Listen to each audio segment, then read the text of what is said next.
일단은 사장이 없으면 망하는 거야.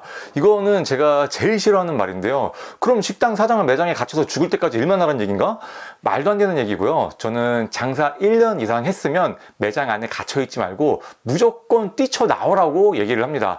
장사 1년 하나 10년 하나 크게 달라지는 건 없어요. 장사 오래 해봤자 다람쥐 쳇바퀴 돌듯 똑같은 자리를 맴돌 뿐이고요. 우리가 매장 밖으로 나와야 그 다음 미래가 있는 겁니다. 저는 지금 7개의 매장을 오토 운영하고 있고요. 개인 브랜드 3개, 프랜차이즈 가맹점 2개, 무인 매장 2개, 이렇게 다양한 아이템을 운영하고 있습니다. 가장 많이 했을 때는 외식업 매장만 10개까지 했었고요.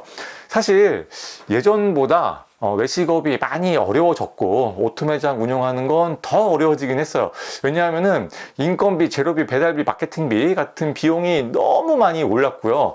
트렌드도 너무 빨리 지나가서 뭐만 하려고 하면 벌써 유행 지나가고 있고요. 무엇보다도 좋은 직원 구하는 게 점점 더 어려워지는 추세입니다. 이러한 어려운 상황 속에서도 제 주변에는 오토 매장을 5개, 10개 이상 운영하는 사업가들이 많은데요.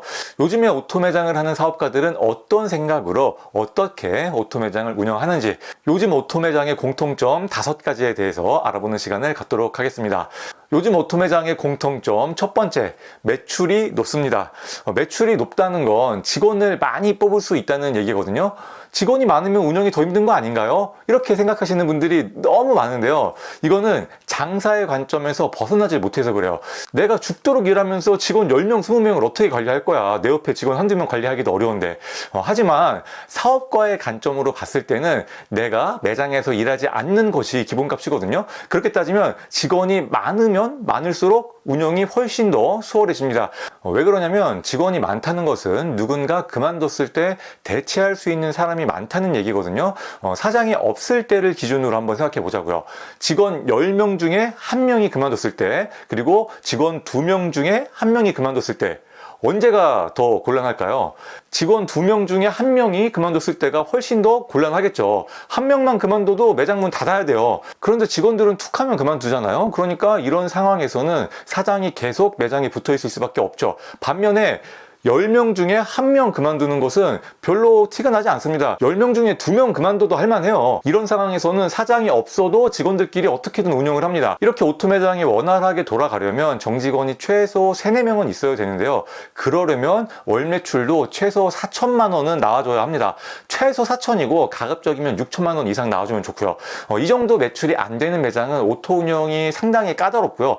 설사 오토 운영이 된다고 하더라도 남는 돈이 거의 없기 때문에 오토 매장으로서의 가치가 떨어집니다. 그러니까 오토 매장을 하고 싶다면 매출을 높이는 것부터 시작하셔야 돼요. 요즘 오토 매장의 공통점 2번째, 투자 비용이 높습니다. 오토 매장은 매출이 높은 게 첫 번째라고 말씀드렸잖아요. 투자를 많이 한다는 것은 그만큼 매출이 높을 확률도 크다는 거겠죠. 보통 투자금 1억 원당 월 매출 3천만 원 정도 올리면 괜찮은 성과거든요. 권리금 보증금 다 포함해서요. 투자금 2억이면 월 매출 6천만 원, 투자금 3억이면 월 매출 9천만 원, 대략 이 정도 성과를 목표로 해야 합니다. 사실 1억 원 미만의 소자본 창업으로 오토 매장을 꿈꾸는 분들도 많은데요.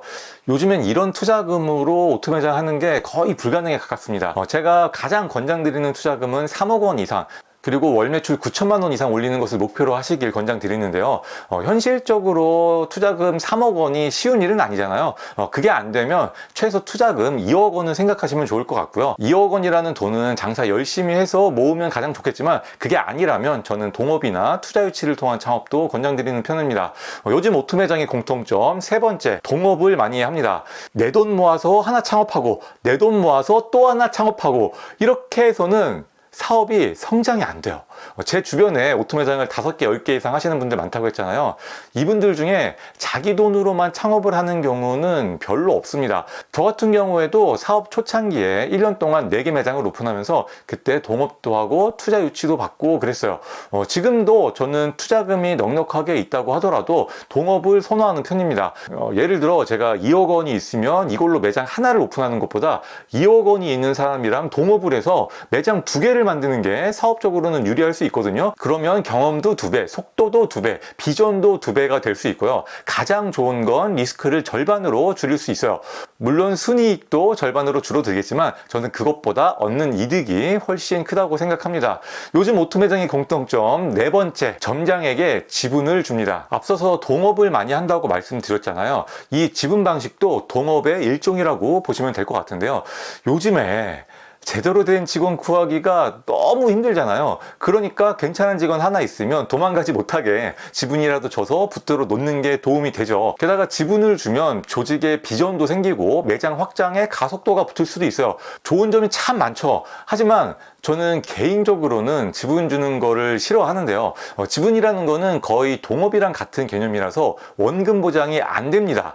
점장이 투자한 돈을 다 날릴 수도 있고요. 만약에 적자라도 나면 적자분 만큼 점장도 돈을 뱉어놔야 돼요. 처음에 계약서 쓰고 할 때는 뭐 희망회로가 돌아가니까 당연히 적자는 안 날 거라고 생각하잖아요. 그러니까 당연히 적자가 나더라도 돈을 뱉어나겠다고, 그게 당연하다고 하면서 계약은 다 하죠. 하지만 막상 적자가 나잖아요. 이게 사람이 계약서대로 안 된다니까요. 예를 들어 점장 입장에서 최소 급여가 300만 원은 들어와야 되는데 적자가 나서 50만 원만 들어와 봐요.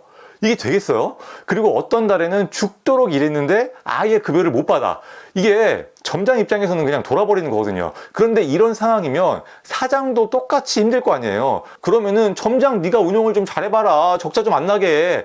이렇게 사장 입장에서는 얘기할 수도 있는 겁니다. 그래서 지분 방식은 적자가 나면 파국이 거의 확정적이에요. 이건 뭐 가족 간에도 인연 끊기는 거야. 그래서 요즘에는 지분 방식의 순환 버전으로 보증금 방식도 활용을 많이 하는데요.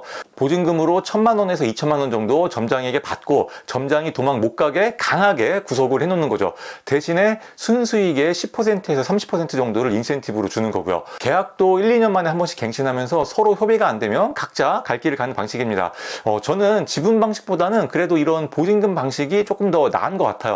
하지만 저 같은 경우에는 강제로 구속하는 거는 별로 안 좋아하고요. 저는 기본적으로 급여를 많이 줍니다. 그리고 우리 사업이 한 단계 딱 도약을 하게 되면 그 기념으로 점장에게 보너스를 많이 줘요. 얼마 전에는 집 사라고 점장에게 4천만 원을 보너스로 주기도 했습니다. 솔직히 이 정도 보너스 줄 수 있으면은 굳이 구속하지 않아도 되잖아요. 저는 이렇게 생각해요. 점장을 억지로 구속하지 말고 내가 사업을 건강하게 잘 키워서 급여랑 보너스를 많이 주자. 그러면은 나가래도 안 나가겠지. 이런 생각을 가지고 있습니다. 뭐 어떤 방식이든지 간에 요즘에 적당한 급여만 주면서 좋은 점장을 곁에 두기는 쉽지는 않아요. 충분한 보상에 대해서 여러분도 고민을 많이 해보셔야 합니다. 요즘 오토 매장의 공통점 5번째, 사업을 다각화합니다. 예전에는 오토 매장만 주구장창 늘려가는 사업 방식도 나쁘진 않았는데요. 요즘에는 그렇게 잘 안 하더라고요. 매장 하나하나의 수익률이 점차 줄어드는 추세거든요. 그래서 오토 매장을 늘려가는 사업가들이 한계를 느끼고 프랜차이즈 사업 쪽으로 전환을 하는 경우가 많고요. 프랜차이즈 사업이 싫으면 전수 창업을 한다거나 최소한 부동산 사업은 목표로 합니다. 건물 있는 상가를 매입해가지고 내가 직접 장사하면서 건물 가치도 올리는 거죠. 저도 예전에는 돈 좀만 모이면 바로 매장 오픈하는데 다 써버렸거든요. 지금은 매장을 늘리는 것보다는 프랜차이즈 사업과 교육 컨설팅 사업을 주력으로 하고 있고요. 돈 모이면 매장 오픈에 앞서서 부동산이나 주식으로 자산을 축적하는 것을 먼저 고려하고 있습니다.